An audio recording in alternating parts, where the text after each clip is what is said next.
ఈ ఉదయం లైవ్లో వాక్యం వింటున్న ప్రియ తమ్ముడా, చెల్లి, ఏ కార్యం జరగాలని దేవుని సన్నిధిలో కనిపెడుతున్నావో, ఏ కార్యం జరగాలని దేవుని సన్నిధిలో ఎదురు చూస్తున్నావో, యేసు నామం పేరిట తప్పక నీ కార్యాన్ని దేవుడు సఫలం చేయునుగాక.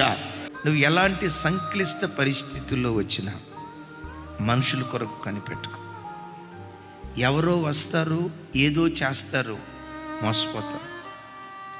నా బంధువులు ఉన్నారు, నా స్నేహితులు ఉన్నారు, మా బలగం ఎంత గొప్పది, మా నాన్న చేస్తాడు, మా అమ్మ చేస్తుంది, మా అక్క చేస్తుంది, మా చెల్లి చేస్తుంది, మా బలగం, మా బంధుత్వం ఎంత అని బంధుత్వం మీద ఆధారపడకు. నేను అంటాను, ఆ బంధువులు రాబంధువులు కాకపోతే మేలు. అట్లాగని నేను బంధువులు కించపరచట్లేదు. ఎవరి కొరకు నువ్వు కనిపెట్టినా సిగ్గుపడతావు.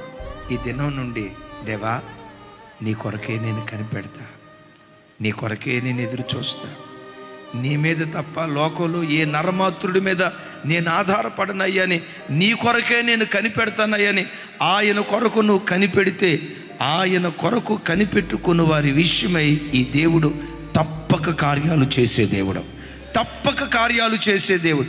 ఎవరైతే ఆయన కొరకు కనిపెడతారో, ఎవరైతే ఆయన కొరకు ఎదురు చూస్తారో, ఆయన కొరకు ఎదురు చూసే ప్రజల జీవితాల్లో తప్పక దేవుడు కార్యం చేయునుగాక. అయ్యా, అమ్మా, నా చేతులెత్తి మిమ్మల్ని దీవిస్తున్నా.